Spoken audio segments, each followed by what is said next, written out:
Today, I'm going to share some really important information on how to get rid of your belly fat the easiest way possible, and primarily the exercise you need to focus on. I've talked about the contribution of exercise to belly fat loss being about 15% and diet being 85%. But the question is, what type of exercise would be the best exercise to help you lose this belly fat? So I do want to share some new information on this topic that I stumbled on a research paper that involved 54 different studies. Number one, they're operating off this information on calories.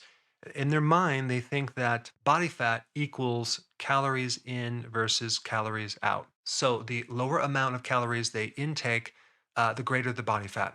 This is known as the energy balance equation, which has been proven false so many times. So I have a question for you.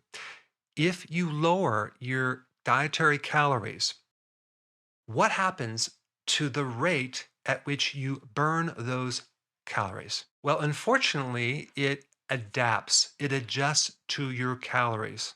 So as soon as you start lowering your calories, let's say, for example, you lower your calories by 20%, right? Well, guess what happens to your metabolic rate? It too lowers by about 20%. Now, I'm not saying that calories don't matter because obviously, if you cut down your calories low enough, you will eventually lose weight. In fact, if you don't eat, you're going to lose weight.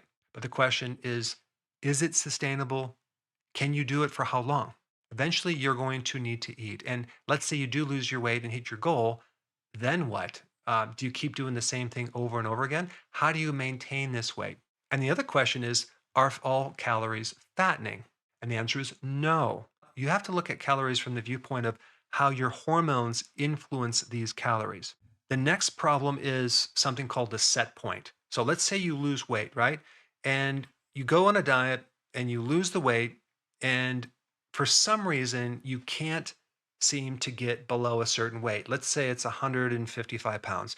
No matter what, your body will not go below that, regardless of what you do, effort being put out, exercise, dieting. You tend to lose weight, but not below a certain point. That is a person's individual set point. And unfortunately, too much dieting can raise that set point up to the point where every time you start another diet, you become further and further away from your goal.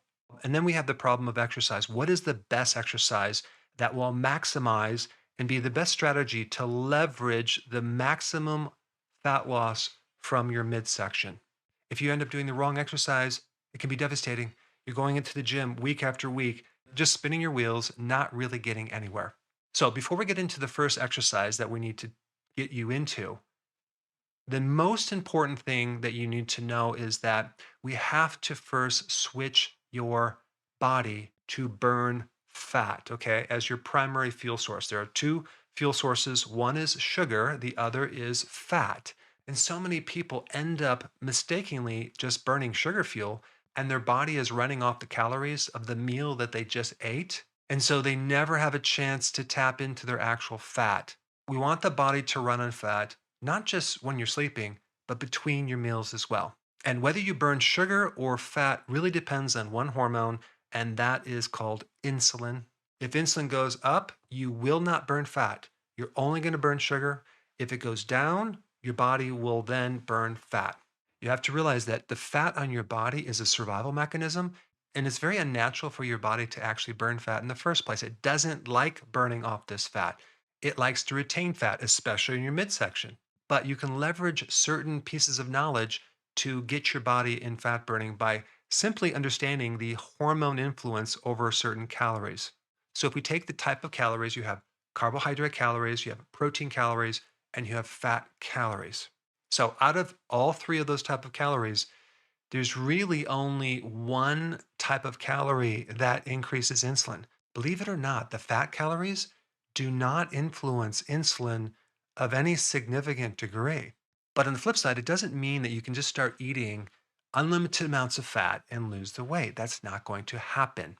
If you lower the very specific type of calorie called carbohydrates, your body will then be forced to burn fat fuel. And from that fat fuel, you will also develop a more available type of energy called ketones. Okay, so ketones are the byproduct of fat, energy that your body can use as fuel. So, to get your body in fat burning, we need to lower insulin by number one, lowering your carbohydrates, and number two, and this is actually more important, okay, lower the number of meals that you eat, okay? Eat less frequently.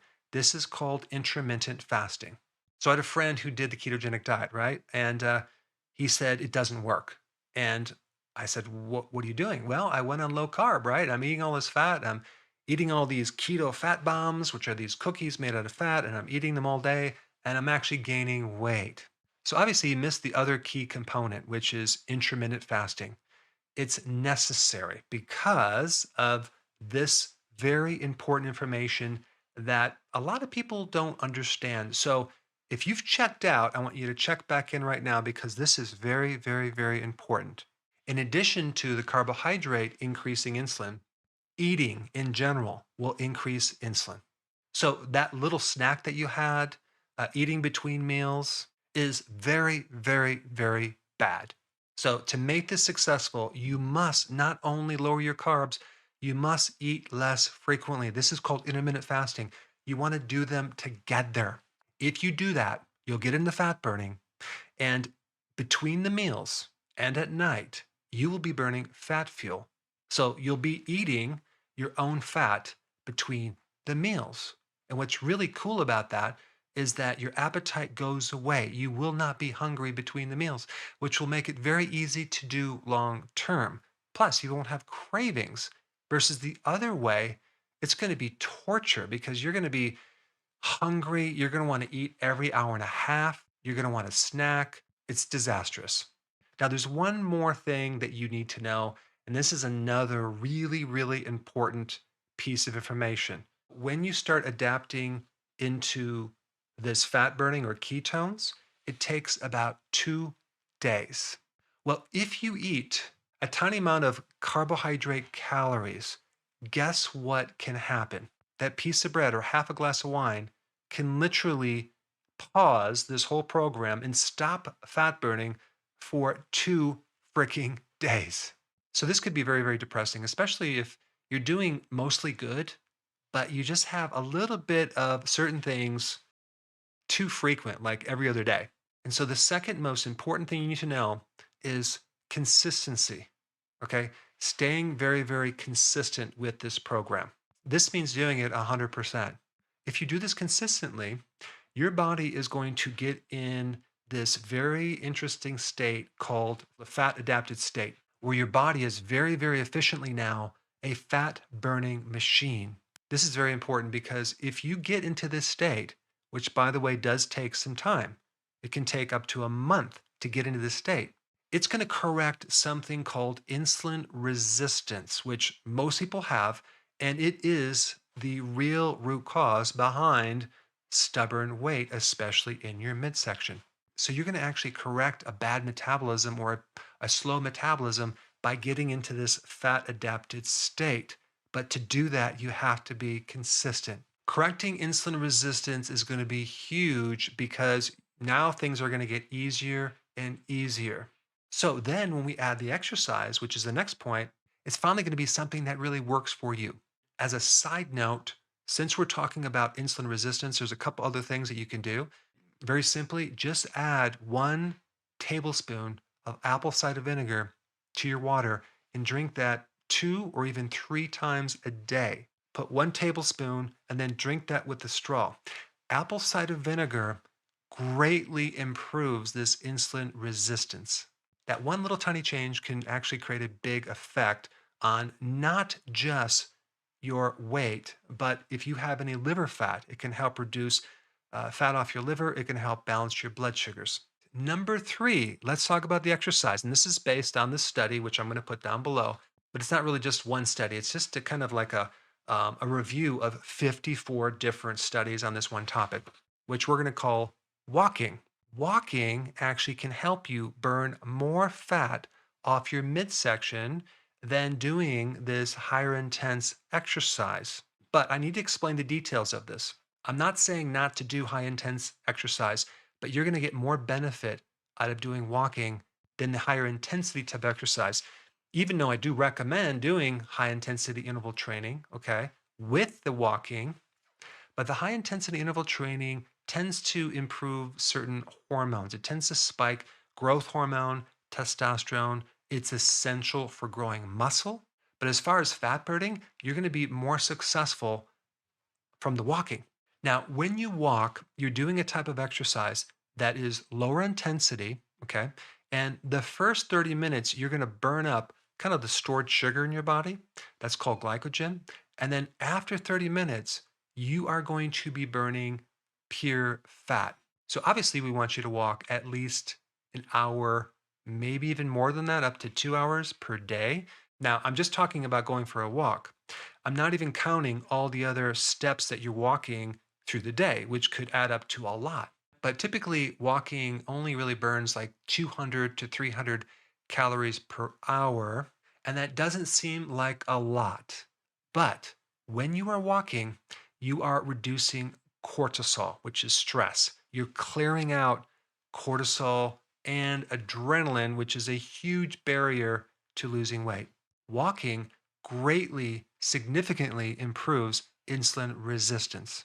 And I highly recommend that you get a pedometer to measure how many steps that you walk in a day because you want to increase those steps to around 8,000 to 10,000 steps per day. Here's a number of ideas that you can do to actually increase more walking through the day. Number one, take your dog on a walk. Go on a walk with a friend. Usually that can help motivate you and push you to walk more. When you walk, try to speed up a little bit more so you're not walking too slowly. If you have a chance to take the stairs or walk up a hill, take advantage of that. When you walk, try to find something in nature that you can actually, look at and get your attention out and look at things. That will accelerate the process because you're improving what's called the parasympathetic nervous system, which is all about reducing stress versus just kind of getting on a treadmill and watching some screen or your cell phone, which you're not having a chance to get more space by looking around you in your environment. Make a game out of it, make it fun. Don't get too serious about it. Start recording your numbers and each time try to build on that and getting a little bit more. If it's raining outside, walk in your house. What I do is I can kind of walk downstairs, upstairs, walk downstairs, upstairs, walk around the rooms, come around. I've done that in the winter when it was snowing and because I couldn't go outside. It's not a bad idea to also walk after you eat with each meal, especially if you feel bloated or you have digestive problems. Walking can greatly improve that. Now, I want to tell you a recent experience that I just went through that I think you'll find very interesting. I decided to do what's called stem cell therapy. Okay. And stem cell therapy is where they take some of your fat, okay, and then they siphon it down, pull the stem cells out, put it into a vial, inject it back into your body to help circulate and heal certain things. And I did it mainly for old injuries and arthritis that I have in my spine. So I've been looking at this for a long time and I decided to bite the bullet and get it done. But they have to do liposuction. And when they evaluated me, I didn't have enough fat. So I had to gain more fat around my midsection so they can lipo it out and have enough fat. I needed 5 pounds more fat in my midsection. Now, that might not seem like a lot, but it's a lot. In order to gain 5 pounds of fat, I had to gain more weight than that, right? Because you don't just gain fat, you gain some muscle and fat. So I basically went from 183 pounds to 197 pounds. Now, the question is, how did I gain this fat? Number one, I ate more carbs, but I didn't eat like the breads and pasta and cereal and crackers and stuff like that, okay, because that creates a bit more inflammation. I had things like certain fruits, like apples with peanut butter, between the meals, especially. I had things like blueberries, and I'm talking a lot of blueberries. I even ate things like potatoes, but I had the purple potatoes from the Peruvian potatoes that had more antioxidants. And I also had some red potatoes. And I ate more calories for sure. And I also ate 3 meals plus snacks. And I gained a good amount of fat in my midsection. So I live on a farm and there's nothing flat. There's all sorts of hills. And I'm very used to walking everywhere all day long. And what I noticed when I started to try to gain weight, I wasn't gaining any weight because I was walking all over, burning all these calories. So, what I basically had to do is slow down, not walk around so much. And that was very hard to do, but it was a really key thing to help me gain weight. So, after the procedure, I'm back on my original program. I'm doing 2 meals a day. Okay. I'm not doing potatoes anymore. I'm not doing any more fruit, especially the apples. And then we'll create a video on the stem cell therapy and the results of that in about a month because it does take some time for it to work. Now that you have these principles, the next thing you need to know is the details of exactly what to eat. And for that information, you should check this video out right here.